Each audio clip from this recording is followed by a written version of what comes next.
Shalom saudara-saudara yang dikasihi oleh Tuhan. Kita sangat membutuhkan firman Tuhan.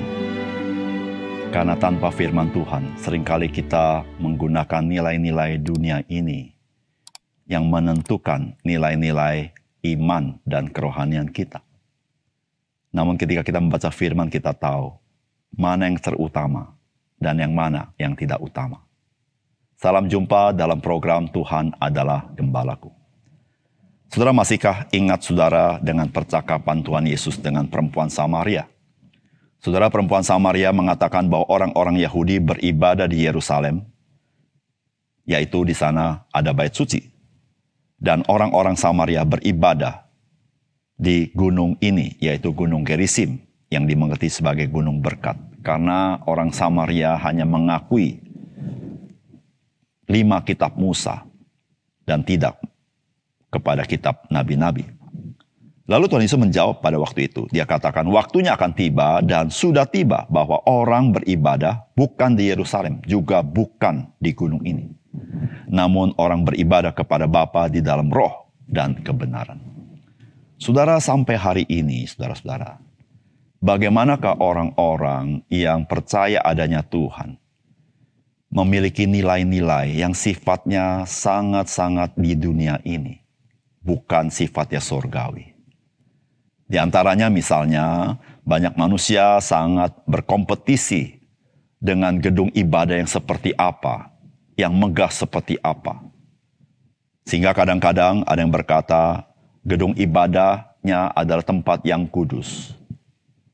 Saudara yang kasih dalam Tuhan, lalu kita melihat ironi-ironi yang terjadi dalam dunia ini, bagaimana orang-orang yang percaya akan keberadaan Tuhan dapat saling membinasakan karena tempat ibadah itu sendiri.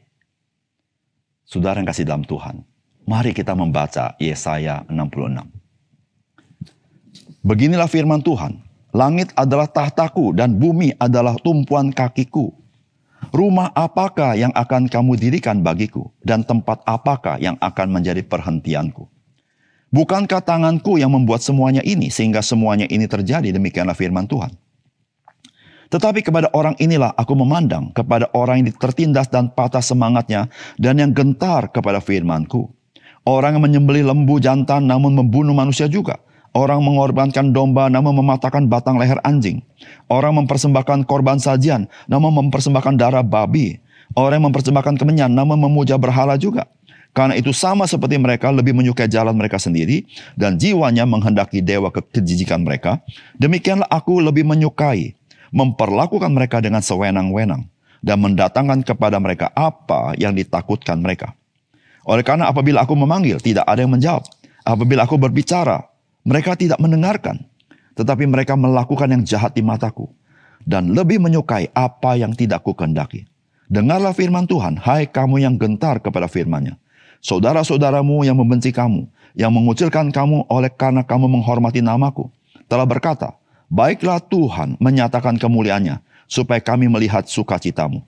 Tetapi mereka sendirilah yang mendapat malu. Dengar, bunyi kegemparan dari kota. Dengar, datangnya dari bait suci. Dengar, Tuhan melakukan pembalasan kepada musuh-musuhnya. Sebelum menggeliat sakit, ia sudah bersalin. Sebelum mengalami sakit beranak, ia sudah melahirkan anak laki-laki. Siapakah yang telah mendengar hal yang seperti itu? Siapakah yang telah melihat hal yang demikian?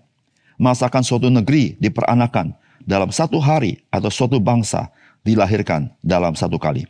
Namun baru saja menggeliat sakit, Sion sudah melahirkan anak-anaknya. Masakan aku membukakan rahim orang dan tidak membuatnya melahirkan? Firman Tuhan. Atau masakan aku membuat orang melahirkan dan menutup rahimnya pula? Firman Tuhan Allah. Bersukacitalah bersama-sama Yerusalem dan bersorak-sorailah karenanya. Hai semua orang yang mencintainya, bergiranglah bersama-sama dia, segirang-girangnya. Hai semua orang yang berkabung karenanya. Supaya kamu mengisap dan menjadi kenyang dari susu yang menyegarkan kamu. Supaya kamu menghirup dan menikmati dari dadanya yang bernas. Sebab beginilah firman Tuhan. Sesungguhnya aku mengalirkan kepadanya keselamatan seperti sungai. Dan kekayaan bangsa-bangsa seperti batang air yang membanjir. Kamu akan menyusu, akan digendong, akan dibelai-belai di pangkuan. Seperti seorang yang dihibur ibunya, demikianlah aku ini akan menghibur kamu. Kamu akan dihibur di Yerusalem. Apabila kamu melihatnya, hatimu akan girang dan kamu akan seperti rumput muda yang tumbuh dengan lebat. Maka tangan Tuhan akan nyata kepada hamba-hambanya dan amarahnya kepada musuh-musuhnya.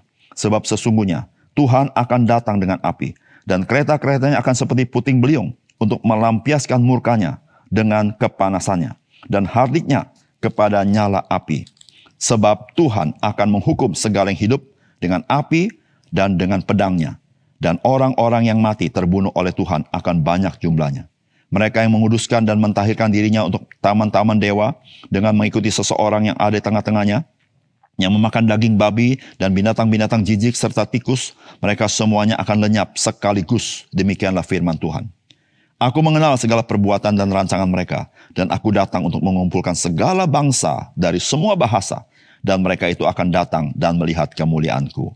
Aku akan menaruh tanda di tengah-tengah mereka, dan akan mengutus dari antara mereka orang-orang terluput kepada bangsa-bangsa, yakni Tarsis, Pul, dan Lut, ke Mesek dan Ros, ke Tubal dan Yawan, ke pulau-pulau yang jauh yang belum pernah mendengar kabar tentang aku, dan yang belum pernah melihat kemuliaanku, supaya mereka memberitakan kemuliaanku di antara bangsa-bangsa. Mereka itu akan membawa semua saudaramu dari antara segala bangsa sebagai korban untuk Tuhan di atas kuda dan kereta dan di atas usungan, di atas bagal dan unta betina yang cepat, ke atas gunungku yang kudus di Yerusalem. Firman Tuhan. Sebab sama seperti orang Israel membawa korban dalam wadah yang tahir ke dalam rumah Tuhan. Juga di antara mereka akan kuambil imam-imam dan orang-orang Lewi, firman Tuhan. Sebab sama seperti langit yang baru dan bumi yang baru yang akan kujadikan itu, tinggal tetap di hadapanku. Demikianlah firman Tuhan. Demikianlah keturunanmu dan namamu akan tinggal tetap. Bulan berganti bulan dan sabat berganti sabat. Maka seluruh umat manusia akan datang untuk sujud menyembah di hadapanku, firman Tuhan. Mereka yang akan keluar dan akan memandangi bangkai orang-orang yang telah memberontak kepadaku. Di situ ulat-ulatnya tidak akan mati dan apinya tidak akan padam. Maka semuanya akan menjadi kengerian bagi segala yang hidup. Saudara yang dikasihi oleh Tuhan, bagian terakhir dari kitab Yesaya, Allah sesungguhnya sedang berbicara kepada umat Tuhan, bangsa Israel. Saudara, Tuhan mengingatkan mereka. Mereka adalah orang-orang yang bangga dengan rumah Allah yang mereka miliki. Namun, saudara, mereka lupa bagaimana kehidupan mereka sehari-hari. Bagaimana mereka melakukan perkara-perkara yang najis di mata Tuhan. Saudara, Tuhan mengingatkan mereka bahwa langit adalah tahta Tuhan dan bumi adalah tumpuan kakinya. Engkau membangun rumah ibadah seperti apa untuk menampung kemuliaanku? Saudara yang kasih dalam Tuhan, betapa ironi orang-orang yang seperti ini. Mereka beragama, mereka mengagumi rumah ibadatnya. Mereka melakukan segala sesuatu, namun mereka tidak melakukan apa yang Tuhan inginkan dalam kehidupan mereka. Saudara yang dikasihi oleh Tuhan, sebuah peringatan yang Tuhan berikan kepada kita di dalam pasal 66 ini. Saudara, apakah yang sangat terutama ketika kita berkata saya percaya kepada Tuhan? Apakah tempat-tempat yang ada di muka bumi ini? Apakah bangunan-bangunan yang kita miliki? Apakah korban-korban yang kita bawa? Ataukah keselamatan yang Tuhan sediakan bagi kita? Dan hidup mengasihi Tuhan. Saudara, apakah pesan firman Tuhan bagi kita dari bagian firman Tuhan ini? Yang pertama, saudara, Tuhan itu memandang orang-orang yang rendah hati, berduka, dan gentar akan firman Tuhan. Bukan terkesima dengan fasilitas yang manusia buat bagi dia, atau dengan pemberian-pemberian yang manusia bawa bagi dia sebagai korban. Saudara, firman Allah berkata begini, beginilah firman Tuhan. Langit adalah tahtaku dan bumi adalah tumpuan kakiku. Rumah apakah yang akan kamu dirikan bagiku?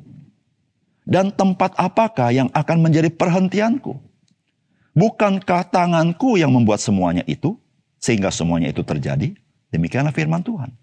Tetapi kepada orang inilah aku memandang, kepada orang yang tertindas dan patah semangatnya, dan yang gentar kepada firman-Ku.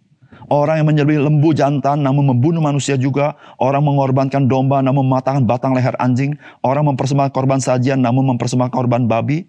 Orang mempersembahkan kemenyan namun memuja berhala juga. Karena itu sama seperti mereka lebih menyukai jalan mereka sendiri. Dan jiwanya menghendaki dewa kejijikan mereka. Demikianlah aku lebih menyukai memperlakukan mereka dengan sewenang-wenang. Dan mendatangkan kepada mereka apa yang ditakutkan mereka. Oleh karena apabila aku memanggil tidak ada yang menjawab. Apabila aku berbicara, mereka tidak mendengarkan, tetapi mereka melakukan yang jahat di mataku dan lebih menyukai apa yang tidak aku kehendaki. Saudara yang kasih dalam Tuhan, Tuhan mengingatkan kepada bangsa Israel, kamu bangga dengan rumah ibadah yang kamu miliki. Namun, hidupmu sungguh-sungguh tidak menggambarkan sebagai orang yang takut akan Tuhan. Saudara, Tuhan mengingatkan, bukan karena rumah ibadat, maka Tuhan memandang engkau. Tetapi Tuhan memandang kepada orang-orang yang tertindas, yang patah semangat, yang gentar kepada firman-Nya. Atau adalah orang-orang yang tahu bertobat, yang merasa diri tidak layak, dan sangat gentar dan takut menghormati akan firman Allah. Itu orang-orang percaya.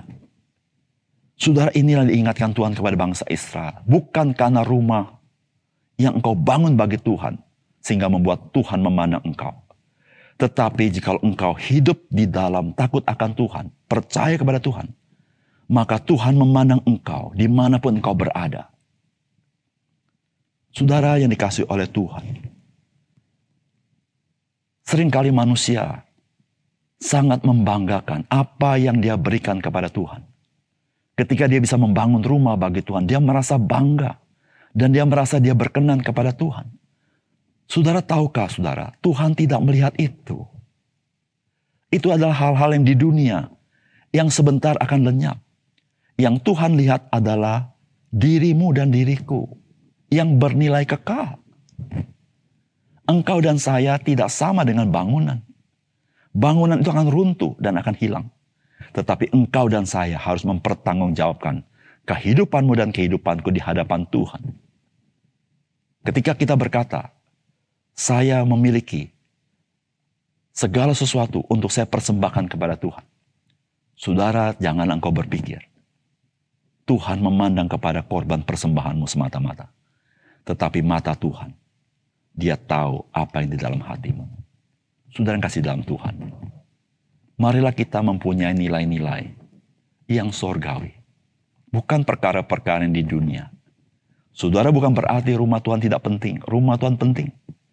Tetapi saudara ingatlah, bukan karena engkau ada di rumah Tuhan, maka engkau dibenarkan Tuhan. Tetapi karena engkau berada di dalam Tuhan, maka engkau dibenarkan Tuhan. Jikalau engkau ada di dalam rumah Tuhan, tapi engkau tidak di dalam Tuhan, engkau tidak pernah bisa dibenarkan. Tetapi ketika engkau berada di dalam Tuhan, engkau pasti engkau akan pergi ke rumah Tuhan untuk beribadah kepadanya. Namun saudara, mari kita bukan kebanggaan kita kepada megahnya rumah ibadah. Tapi kita bangga kepada kasih Tuhan yang begitu besar kepada kita di dalam Yesus Kristus bagi kita. Yang kedua, saudara. Saudara, kebinasaan akan menimpa manusia di bawah murka Allah. Namun berita keselamatan di dalam Yesus Kristus akan diberitakan ke seluruh bangsa untuk menyelamatkan orang-orang pilihan Tuhan. Saudara, firman Tuhan berkata, aku mengenal segala perbuatan dan rancangan mereka. Dan aku datang untuk mengumpulkan segala bangsa dari semua bahasa. Dan mereka itu akan datang dan melihat kemuliaanku. Aku akan menaruh tanda di tengah-tengah mereka dan akan mengutus dari antara mereka orang-orang diterluput kepada bangsa-bangsa. Yakni Tarsis, Pul, dan Lut, ke Mesek dan Ros, ke Tubal dan Yawan. Ke pulau-pulau yang jauh yang belum pernah mendengar kabar tentang aku. Dan yang belum pernah melihat kemuliaanku.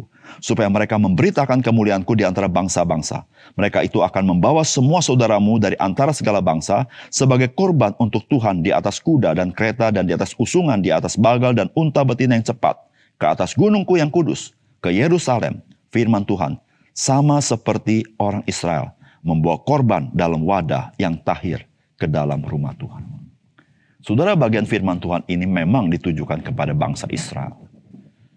Dan juga berbicara tentang bangsa Israel yang akan lepas daripada perbudakan dan bagaimana mereka hidup di dalam pemeliharaan Tuhan. Namun bagian firman Tuhan ini berbicara sesuatu yang akan datang, yaitu berbicara tentang Injil, kabar keselamatan, yang mana Tuhan mengutus orang-orang pergi ke seluruh dunia. Tuhan mengumpulkan segala bangsa dengan segala bahasa.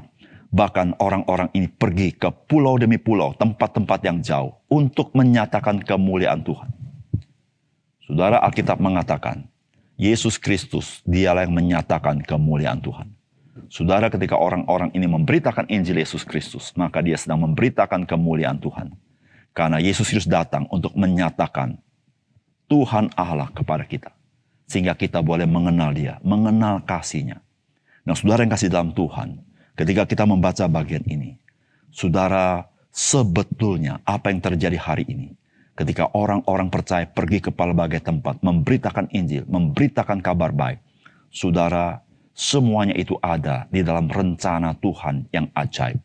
Sejak Yesaya, bukan saja sejak Yesaya, namun dari bagian ini kita baca juga, 700 tahun sebelum Yesus datang, Tuhan sudah memberitahukan bahwa satu kali Tuhan akan mengutus orang-orang ke pelbagai penjuru dunia untuk menyatakan kemuliaan Tuhan dari pelbagai bangsa, bukan hanya orang Yahudi. Supaya banyak bangsa percaya datang kepada Tuhan dan menyembah Dia. Dan Tuhan berkata apa? Di antara mereka semua, aku akan memanggil imam dan Lewi. Saudara, kita tahu imam dan Lewi hanya ada di negeri orang Israel. Tetapi bagian ini dari bangsa-bangsa artinya apa? Yaitu orang-orang percaya. Saudara, orang-orang percaya adalah orang-orang pilihan Tuhan yang merupakan imamat yang rajani. Saudara, artinya apa? Orang percaya dipanggil Tuhan menjadi imam dan menjadi Lewi, yaitu orang-orang yang melayani Tuhan. Mengapa demikian? Karena tubuh kita adalah bait Roh Kudus. Saudara, dengan demikian, setiap orang percaya adalah pelayan-pelayan Tuhan yang datang kepada Tuhan sebagai imam, berdoa bagi orang lain. Sebagai orang Lewi yang melayani orang lain. Supaya orang lain boleh mengenal Tuhan, beribadah kepada Tuhan. Saudara, itulah maksudnya ketika dikatakan Tuhan mengutus orang-orang memberitakan kemuliaan Tuhan, yaitu memberitakan kabar Injil. Saudara, disitulah fungsi orang percaya sebagai imam dan sebagai Lewi. Saudara, sudahkah saudara berfungsi seperti itu? Saudara, ketika kita berbicara tentang Tuhan, saudara, apakah yang sangat penting bagi saudara? Saudara, dibagi Tuhan, yang sangat penting adalah engkau memiliki kepastian keselamatan yang bersifat kekal, bukan semata-mata apa yang berada di atas bumi ini. Karena apa yang di atas bumi ini satu kali akan lenyap, tetapi yang kekal akan selama-lamanya, yaitu jiwamu dan jiwaku, dirimu dan diriku, ketika engkau diselamatkan oleh darah Yesus. Saudara, engkau tahu, engkau tidak sia-sia mengikut Dia. Mari kita berdoa.